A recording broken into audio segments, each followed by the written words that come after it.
All right, Jew-bronies. Clay and Tom here, trying to get the motivation to throw together the podcast. I'm not going to lie. One of us, a.k.a. me, has zero motivation to be in this f***ing league. The other one is sitting pretty, and that'd be Tom. You know, when you win, you like being in the league. When you lose, you don't. You just don't care. What does winning feel like, Tom? You'll know one of these days.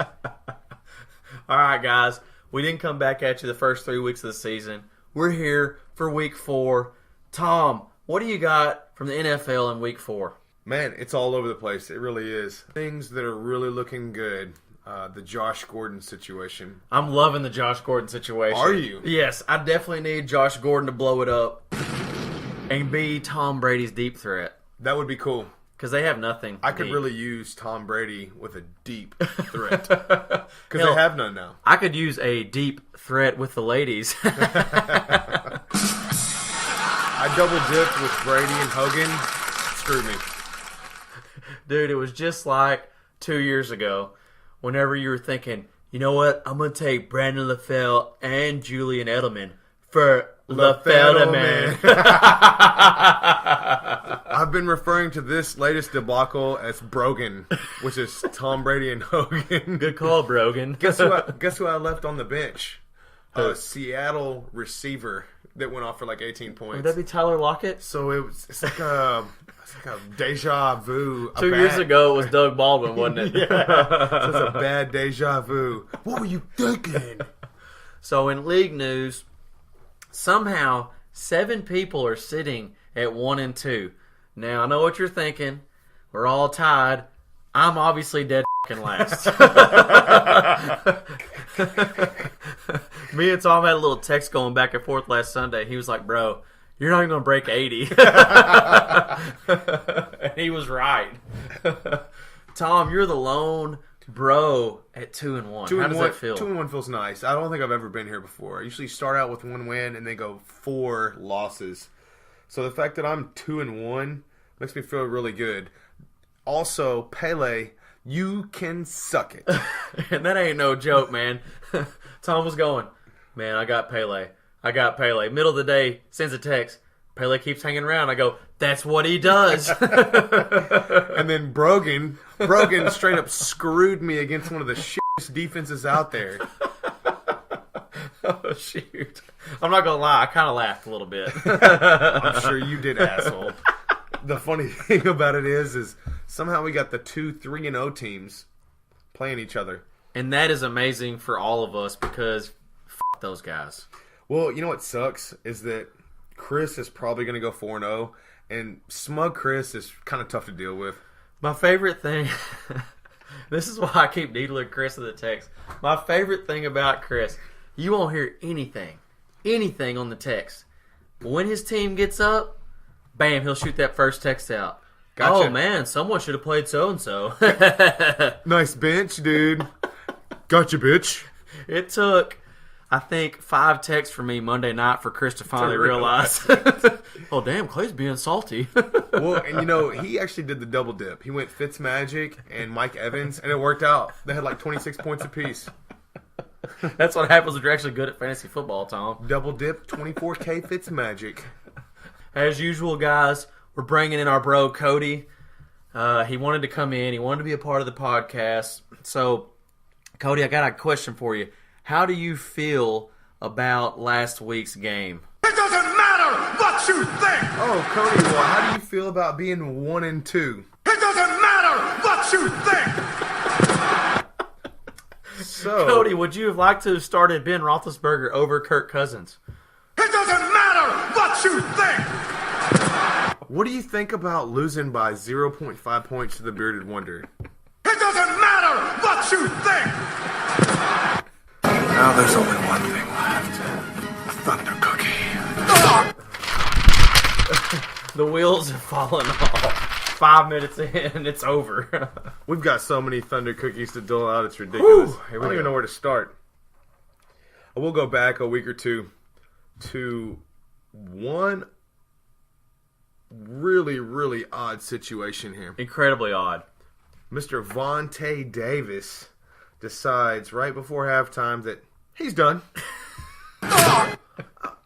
No, I don't want to finish this game because I'm done.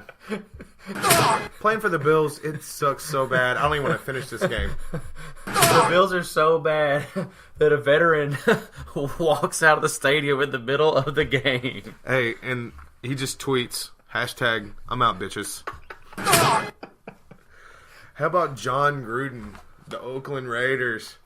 Woo-wee. How do you get rid of Khalil Mack, my man? I have no idea. I don't understand all the ins and outs, obviously. We weren't there. But you got a guy that is basically pulling up the Bears' defense by his jockstrap, literally by his jockstrap, and you're going to dump him. He reminds me of a monster in a helmet and shoulder pads.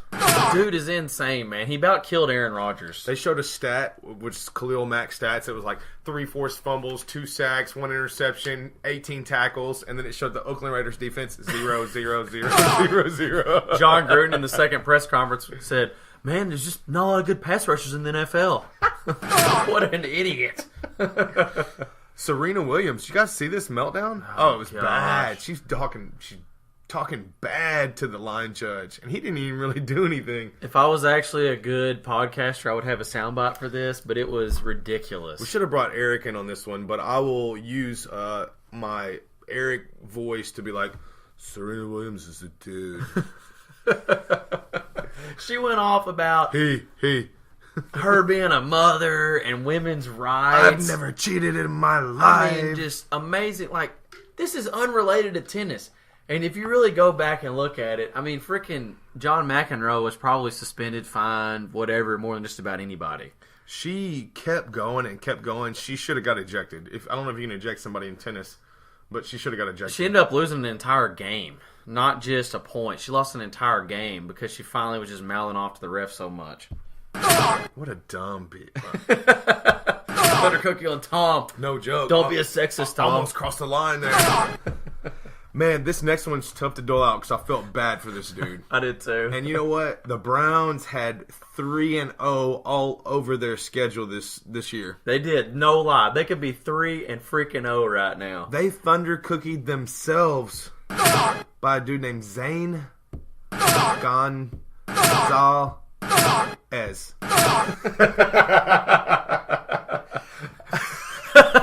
I think Vince Wilfork of the Texans O-line could probably kick better than Zane Gonzalez, my man. Dude bricked the game winner against Pittsburgh, right? And then he bricked what would have been either the tying or the game-winning kick against New Orleans. And he missed, 2-point afters in that game. So technically he did brick the game winner. That's tough.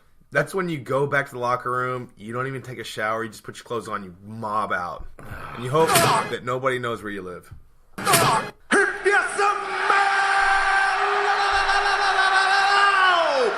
Clay Jones Is cooking. All right, since you're talking about Cleveland, I'm going to jump right in. My first number is 1,000, and that's days since Cleveland has won on a Sunday, technically. 1,000 days. That's a long, long time. And you know your boy Zane Gonzalez could have ended that about 2 weeks ago. No joke. And Cleveland could surprisingly be 3-0.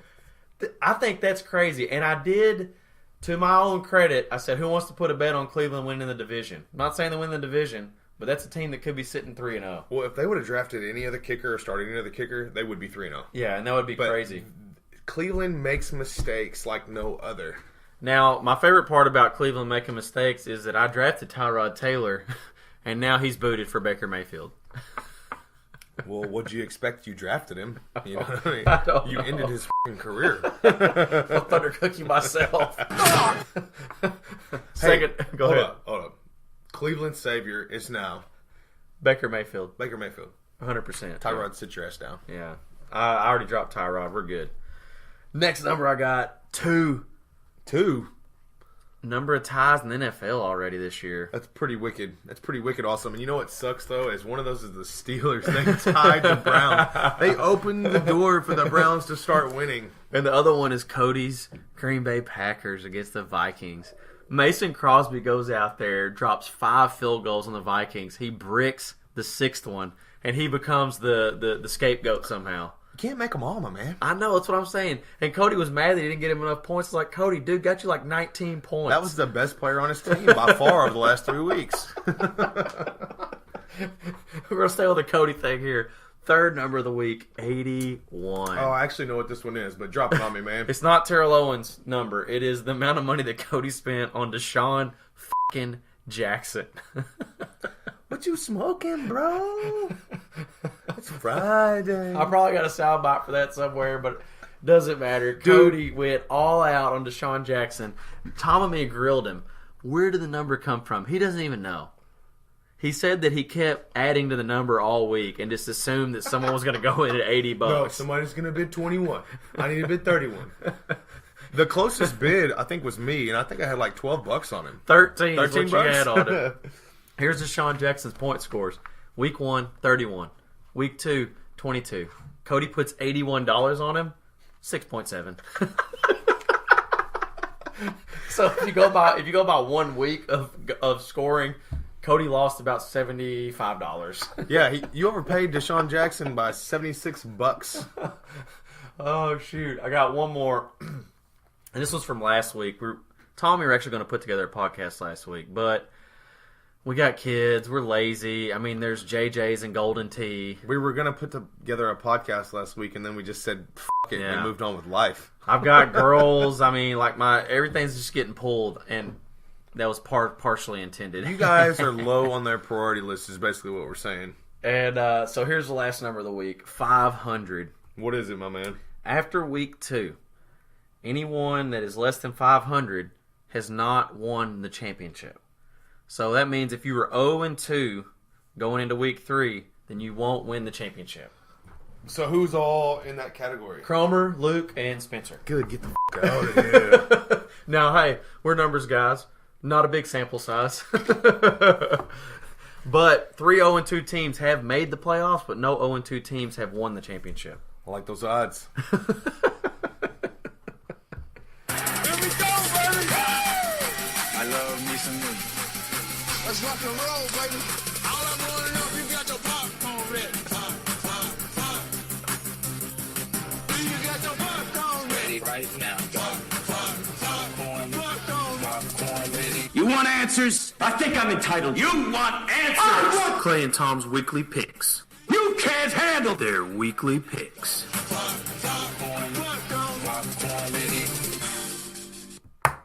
All right, Tom. Since I have done a lot of preparation this week, I don't have the matchups on my sheet. So I'm going to let you lead this off, bro. What do you got for us? Well, let's dive in to Luke, a.k.a. Puke, versus Ferrari, a.k.a. Scro. I'm going to go with Luke on this one, personally, because I just don't think that Ferrari's team consistently can put up over 120 points. You know, it might allude to the fact that he used his number 1 pickup on Le'Veon Bell. He passed up the number 1 player in the draft, Todd Gurley, who is on a 3-0 team. The Asian. F*** that guy.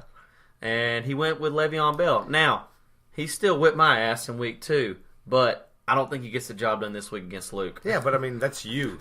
Who hasn't whipped my ass? No, but here's my thing. So while we're on this, Todd Gurley was there, first pick. Yeah. He was on like 61% of all the teams last year that won their division, that won their league. Yes, the whole championship, including ours. And you're going to take somebody that's in a contract negotiation and is notorious for missing the first several games of a season. Yeah. So you went with a high risk, no reward versus Gurley. Yeah, no joke. I mean, come on, bro. I'm gonna drop you a thunder cookie for that one. Yeah, I think he deserves a couple of those because it's just ridiculous. Anyway, so who you going with in that matchup? Here's Settlers of Saquon owner Luke. Bro, you're like totally gonna bomb, yo. Per shizzle. Well, when you're starting dudes named Kittle and a Noonwa, you're gonna fucking lose. Tiger. Speaking of Tiger, dude won this week. I know, that's awesome. It was woo! Everybody has forgot about his past and don't give a shit about what he did a few years ago. He is the fucking man. Hey, and honestly, after watching that, I kind of had the urge to go to Perkins. little Perkins visit, huh? I haven't been to Perkins in a while. All right, I'm going to go with the second matchup here, the one that I know, and this is one of my arch nemesis in the league. It's Spencer, the Bearded Wanderer, versus The mustache ride. Woo! You know what I got to say about this? Week 3, Clay posted a whopping 76 points. My team is a fucking dumpster fire. Spencer, 95, and barely eked out a win over Cody. Yeah, that's true. Now, here's what I'm calling this matchup. The battle of the bearded bitch boys, eh? It's a bold strategy, Cotton. Let's see if it pays off for him. He may have more facial hair than me, but write this down. Spencer, I'm beating you this week. Spencer, irrelevant Spencer is what we need to start calling him. Someone's like, oh, won the first league, been irrelevant ever since. Who do you got in this matchup? You got me or him, bro? Oh, you know what? I didn't even pick one. I figured it'd be a tie. No, I'm going to have to go Spencer, man, because... That's actually a good call on your part. I'm going Spencer, the bearded wonder. Third matchup, who you got? This is Josh versus Cromer. I like this matchup. This is a good matchup, and this is probably going to be the matchup of the week because both of these guys are projected for like 128 points. So I think AJ Green, Gronk, and I really hate to go against Josh because he's such a great fantasy player, but I think Cromer's going to take it just for his defensive matchups. I'm going to go ahead and agree with you there, mainly because Cromer somehow managed to get lucky during the season. He can put together like these garbage fantasy football teams, and they somehow find a way to win. He finds a way. If there's a will, there's a way. I don't know how he does it. It's a bold strategy, Cotton. Let's see if it pays off for him. All right, fourth matchup. Who you got, Tom? This is Bean Machine versus Swole is the goal. Swole is the goal. Size is the prize. It's 8 o'clock, motherfuckers. Let's go. So, I challenged everyone to change their names, and most everyone did, except for one random black guy in the league. Tom came through and hit us with the inspiration behind the name. You know, Robert Frank, 615, one of my idols, all-time idols. Jacked and tan and juicy as fuck. I mean, if you've seen any of his videos, you would immediately be like, I want to be just like this guy. So, I was drinking one night, everybody had gone to bed, I decided to, Swole is the goal. Swole is the goal. Size is the prize. Hey, it's 8 o'clock, that's motherfuckers. Let's First go. world dad problems right there. You put everyone to bed, and then you get the beer out. Time to get Anyways, go ahead, Tom. So, I got Bean Machine versus Swole is the goal, and there is no way possible that I'm going to lose to Cody, the Bean Machine. You can't do it. You know why? Do these motherfuckers even fucking lift? No, he doesn't. He didn't even sniff the gym. The only thing he goes to the gym for is to take a fat shit. He went from shredded to bulk did. Swole is the goal. Size is the prize. It's 8 o'clock, motherfuckers. Let's go. It's going to be the worst podcast ever. Swole is the goal. All right, last matchup. And this may not be the most interesting as far as point spread, but it is for the league. We really, really, really want Chris to lose. Man, if he goes 4-0, we will never, ever, ever hear the end of this shit. It'll be nonstop. Oh, Tom, you totally should have started that third, fourth wide receiver that I knew was going to blow up 37.5 points. Yeah, I picked a guy up that hadn't played all year and goes for 27 points. I knew what was going to happen. The smugness, it's so thick. It overtakes you sometimes. But I will say this, some of the text messages are going back and forth. It started with the medieval times kind of deal, Yeah. And then went to like a Civil War kind of deal. That was kind of fun and interesting. So Chris has upped his smack talk game. We'll say that. Now, we just need you to keep talking the smack during the matchup, before the matchup, and that way if you win or lose, then the smack after makes a little more sense. So here's two of the guys he's starting. Austin Eckler. I think I know who that is. Javorius Allen, I know who that is. also known as Buck Allen. Yes. And he's got a Calvin Ridley. Here's another thing. Nobody bid on Calvin Ridley, who's blowing up. Chris got him for free. We're all a bunch of freaking idiots. I wanted to make a run at Calvin Ridley, but I didn't want to have the Tommy Flowers decision every week of who to start between Julio and Calvin Ridley. That's a really good point. Chris changed his team name to 24K Fitzmagic in the air. I like that. I don't know if he found that on the internet or what, but he's got a picture of Fitz as his. It looks icon great, there, man. and it is freaking awesome. He does look a lot like Conor McGregor. Did you see the commercial? Yeah. Oh my god, it was hilarious. Yeah, I man. love it, man. I do like it. Now, Ferrari, you're the only guy in the league that hasn't changed your motherfucking name. We talked about this last year. Your name sucks. ESPN hate my name. What does that even mean? You know what? Your team sucks. I would say that you suck, but honestly, you could probably pull more chicks than I can. So you don't technically suck as a person. Okay, well, I'm going to go a different route. Your team sucks. Your name still sucks.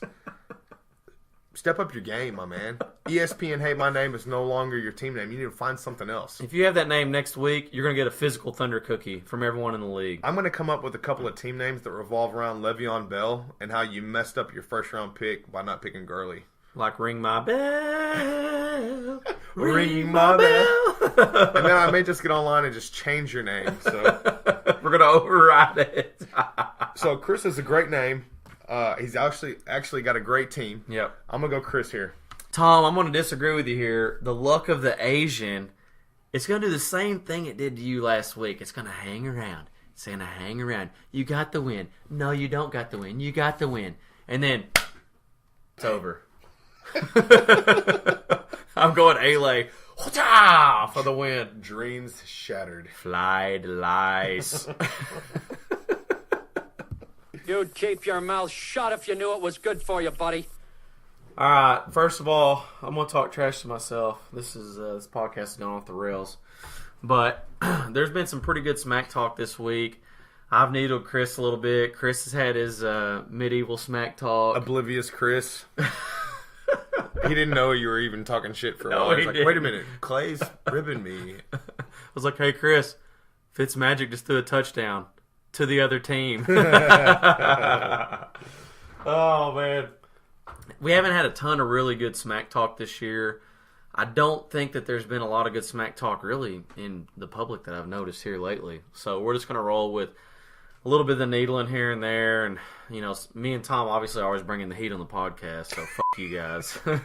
Well, let's talk about boom or bust, man. All right, and go ahead. And let's ahead. go with Deshaun Jackson, $81.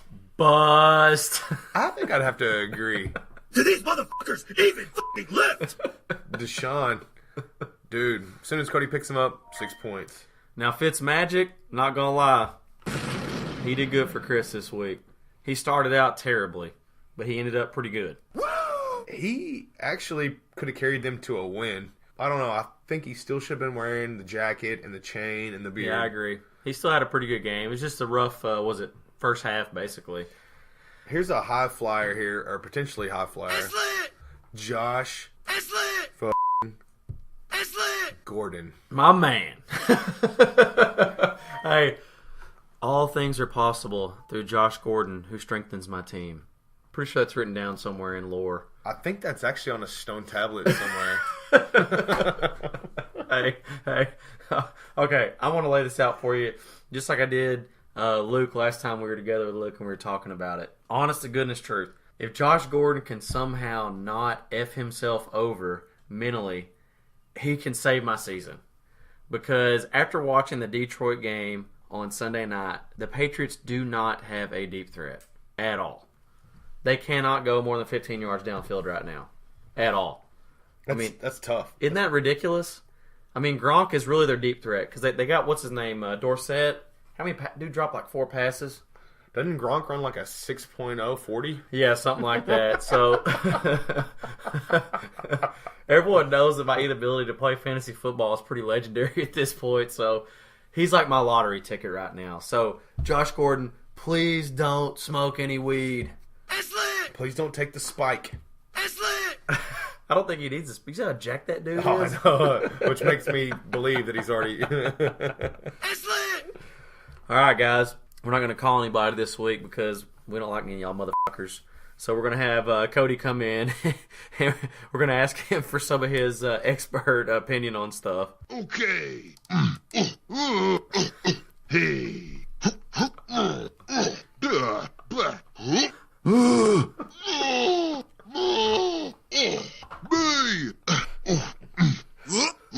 Cool.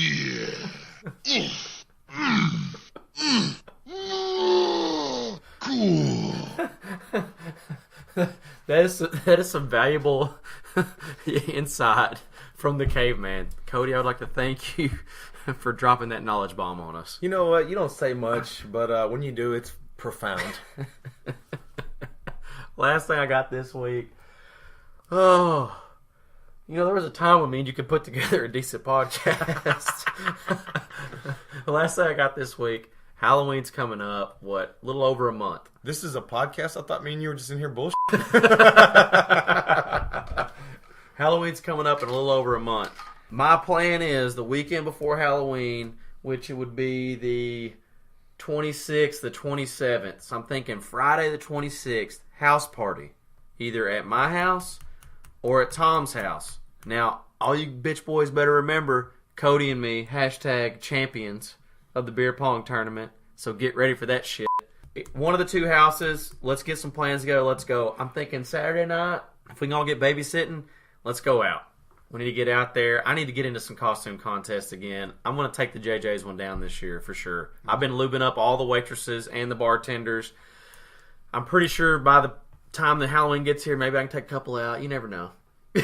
You need to get into some costumes. Not necessarily. Go ahead. Not necessarily some costume contests.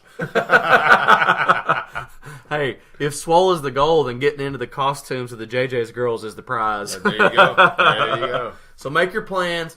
Don't be a bunch of bitch boys. Let's have a good turnout this year. Yeah, for sure. Single guys, if you're going to come, let me know. I might be able to, get some random chicks to show up. You never know. We'll just invite the whole crew at JJ's over. It's not a bad idea, I think actually. they come. Yeah. And they'll definitely... I'm going to end it on that one.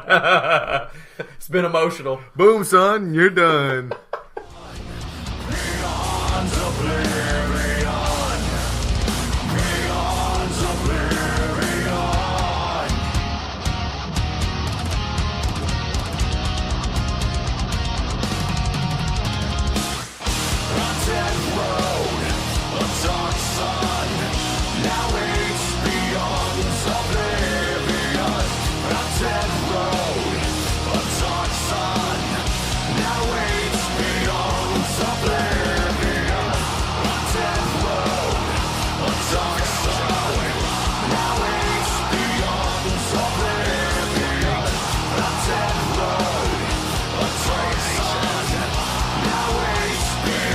Stop